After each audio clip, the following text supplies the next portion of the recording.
దేవునికి స్తోత్రం కలుగును గాక. మరి ఈ రోజున మరొక వర్తమానంతో మీ ముందుకు రావడానికి ప్రభు కృప చూపించారు. ఈరోజు మరి నేను చెప్పబోయే దేవుని వాక్యము క్రీస్తు జన్మదినం. క్రీస్తు పుట్టిన తర్వాత ఎవరెవరు యేసుక్రీస్తును ఆరాధించారు, లేక ఆ బాలయేసు అయినటువంటి యేసుక్రీస్తుని ఆరాధించారు అనేటువంటి దాన్ని కొన్ని నిమిషాలు మనము ధ్యానం చేసుకుందాము. దేవుడు ఈ మాటలు వింటున్న మరి ప్రతి ఒక్కరిని దీవిస్తాడు. ఆమేన్. మరి ఈ యూట్యూబ్ ద్వారా మరి ఈ వర్తమానాలు వింటున్న దేవుడు నిన్ను, నీ కుటుంబాన్ని సమృద్ధిగా సుఖ సంతోషాలతో ఆరోగ్యములతో దీవించునుగాక. ఆమేన్. దేవుడు నిన్ను సమృద్ధిగా దీవించబోతున్నాడు. హల్లెలూయా. మరి ఈ సమయంలో మరి దేవుని వాక్యాన్ని ధ్యానం చేసుకుందాం. లూకా సువార్త 2వ అధ్యాయము మరి 13, 14 వచనాలు మనం ధ్యానం చేసుకుందాం. చూడండి. వెంటనే పరలోక సైన్య సమూహము ఆ దూతతో కూడా నుండి సర్వోన్నతమైన స్థలములలో దేవునికి మహిమయు, ఆయనకి ఇష్టులైన మనుషులకు భూమి మీద సమాధానము కలుగునుగాక అని దేవునికి స్తోత్రం చేయుచుండెను. ఈ మాటలు వింటున్న నా ప్రియ సహోదరి, సహోదరుడా, ఇది ఎన్నో సంవత్సరాలుగా సండే స్కూల్ నుండి ఇప్పుడు సంఘ సభ్యులుగా, సంఘ పెద్దలుగా, క్రైస్తవులుగా, దేవుని సేవకులుగా చాలాసార్లు మనం ఈ మాటలు వింటున్నాం. అయినా దేవుడు మరొకసారి నీతో ఈ మాటలు మాట్లాడుతున్నాడు అంటే, ఈ మాటల ద్వారా నీతో మాట్లాడుతున్నాడంటే దీవించాలని, ఆశీర్వదించాలని. ఇక్కడ ఈ మాటలు చూద్దాం. 13 వచనంలో వెంటనే అనే పదాన్ని లేక మాటను మనం చూస్తున్నాం. వెంటనే పరలోక సైన్య సమూహం ఆ దూతతో కూడా నుండి ఆ దూత ఎవరు అంటే గాబ్రియేలు. 8వ వచనం నుండి మరి 12వ వచనం వరకు మనం చూసినట్టయితే గొర్రెల కాపర్లకు, ఈ గొర్రెల కాపర్లు తమ మందను రాత్రి వేళ మెలకువగా ఉండి కాచుకునిచ్చు ఉన్నారు. వారితో సంభాషణ జరిగింది.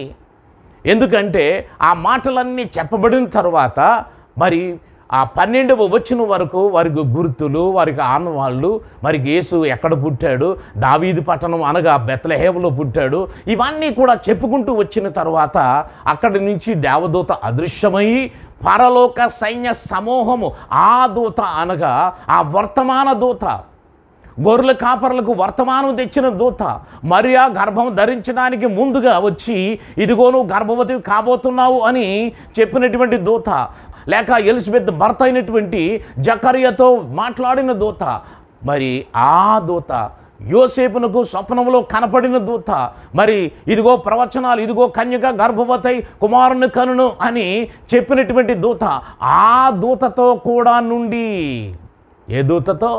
వర్తమానం పట్టుకొచ్చిన దూతతో కూడా నుండి పరలోక సైన్య సమూహము భూలోకములో జన్మించిన యేసును దర్శించడానికి వచ్చారు. ఎందుకు అంటే ఆ యేసు ఎవరు అనేటువంటి దాని గురించి మనము జ్ఞాపకం చేసుకుందాం. యేసుక్రీస్తు ప్రభువు ఎవరు అంటే దేవుడు అని నేను వాక్యపు రుజువులతో నేను జ్ఞాపకం చేస్తున్నాను. యేసుక్రీస్తు ఎవరు? దేవుడు. ఎందుకు నేను దేవుడు యేసుక్రీస్తు అని చెప్తున్నానంటే, చూడండి, ఇదే యోహాను సువార్తలో 1వ అధ్యాయంలో 1వ వచనంలో మనం చూస్తే అందరికీ, క్రైస్తవులుగా ఉన్న ప్రతి ఒక్కరికి తెలుసు, ఆదియందు వాక్యముండును, వాక్యము దేవుని యొద్ద ఉండును, వాక్యము దేవుడయ్యుండును. అనగా వాక్యము దేవుడు, దేవుడు వాక్యము. ఇప్పుడు 14వ వచనం, యోహాను సువార్త 14వ వచనం నుండి వచ్చేసరికి ఆ వాక్యము, చూడండి, ఆ దేవుడు అని కూడా చదవండి. ఆ వాక్యము, ఆ దేవుడు శరీరధారి అయి, ఎలా శరీరధారి అయ్యాడు, ఏ విధంగా శరీరాన్ని ధరించాడు? ఒక మాటను జ్ఞాపకం చేసుకోండి. కృపా సత్య సంపూర్ణుడిగా మన మధ్య నివసించింది. ఎలాగంట? ఆ వాక్యము శరీరధారి అయి కృపా సత్య సంపూర్ణుడిగా మన మధ్య నివసించును. ఎలా నివసించాడు అంటే, ఒక పరిశుద్ధురాలైన ఒక స్త్రీ గర్భము దేవుడికి కావలసి వచ్చింది. ఈ రోజున మనం ఒక విషయాన్ని జ్ఞాపకం చేసుకుందాం. అది ఏమిటి అంటే, భూమి మీద ఒక మనుషుడు జన్మించాలి అంటే అది తల్లి గర్భం, స్త్రీ గర్భం అయి ఉండాలి. దేవుడైనా సరే భూమి మీదకి రావాలి అంటే ఒక స్త్రీ గర్భము అవసరము. ఆకాశం నుంచి ఊడిపడ్డాడు, భూలోకం నుంచి మొలిచి వచ్చాడు అంటే అది నమ్మటానికి అవకాశం లేనే లేదు. సృష్టి ధర్మం, భూమి మీద దేవుడు పుట్టినా సరే, భూమి మీద ఏ మానవుడు పుట్టినా సరే ఒక తల్లి గర్భము అవసరము. గర్భము లేకుండా ఏ జీవి భూమి మీదకి రాదు. ఒక్క విషయాన్ని మీరు జ్ఞాపకం చేసుకోనండి, ఏ ఒక్క మనుషుడు తల్లి గర్భము లేక స్త్రీ గర్భము లేకుండా భూమి మీదకి రాడు. అందుకనే చూడండి, ఒక తల్లి గర్భం, ఒక స్త్రీ గర్భం కావలసి వచ్చింది. ఒక పరిశుద్ధురాలైన స్త్రీని దేవుడు ఏర్పాటు చేసుకున్నాడు. ఆ వాక్యము, ఏ వాక్యము? ఆదిలో ఉన్న వాక్యము, దేవుడై ఉన్న వాక్యము. ఆ వాక్యానికి ఒక రూపం కావాలి అంటే, ఒక అవయవాలు కావాలి అంటే, కాళ్ళు, చేతులు, ముక్కు, తల, అవయవాలు అన్నీ కావాలి అంటే అది రూపుదిద్దుకునే విధంగా ఒక గర్భాన్ని దేవుడు సృష్టిలోనే ఏర్పాటు చేశాడు. ఆ గర్భంలో ప్రవేశించి ఆ వాక్యము అయినటువంటి ఆ దేవుడు అయినటువంటి మరి స్త్రీ గర్భంలో ప్రవేశించి అవయవాలన్నీ రూపుదిద్దుకొని క్రమబద్ధంగా ఒక 9 నెలల పాటు ఆ గర్భంలో, స్త్రీ గర్భంలో ఉండి భూమి మీదకు వచ్చాడు. ఆ రూపము పేరే యేసుక్రీస్తు. ఆ వాక్యము పేరే యేసుక్రీస్తు. ఆ దేవుడి పేరే యేసుక్రీస్తు.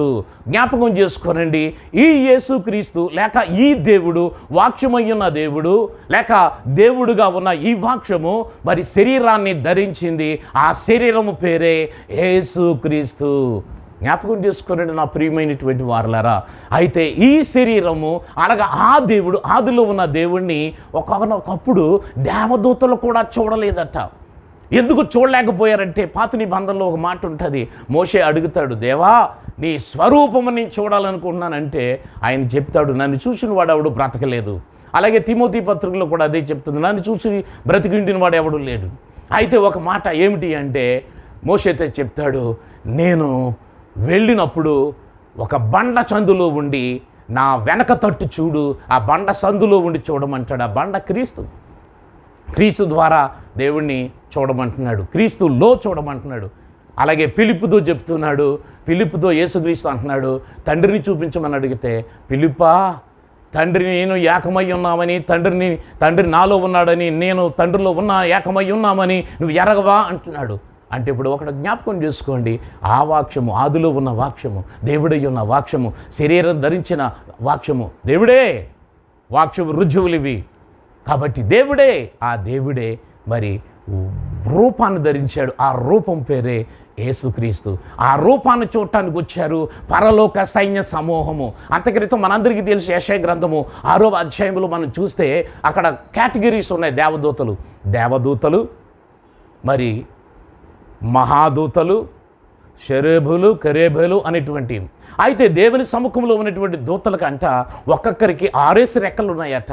ఆ సముఖములో స్తుతించేటువంటిటప్పుడు అక్కడ 2 రెక్కలతో తన ముఖమును, 2 రెక్కలతో తమ శరీరమును, 2 రెక్కలతో ఎగురుచు పరిశుద్ధుడు పరిశుద్ధుడు పరిశుద్ధుడు అని పొగుడుతూ ఉన్నారట.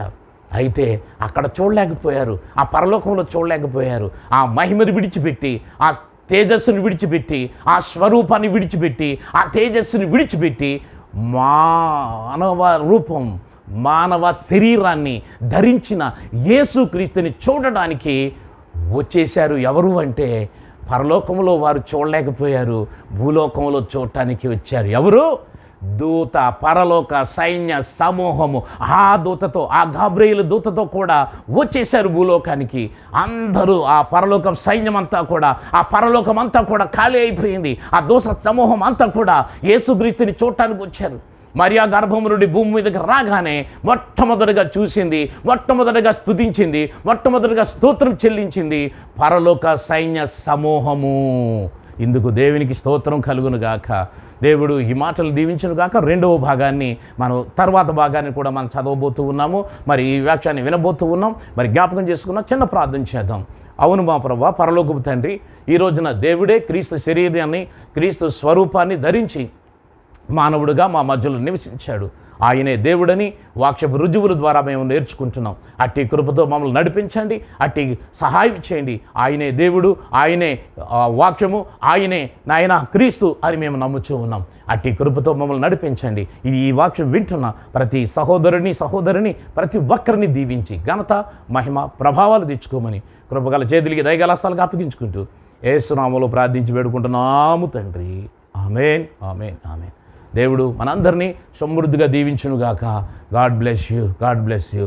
ఇదిగో మరి మీరు లైక్ చేయండి, షేర్ చేయండి, సబ్స్క్రైబ్ చేయండి. దేవుడు సమృద్ధిగా దీవించునుగాక. ఆమేన్.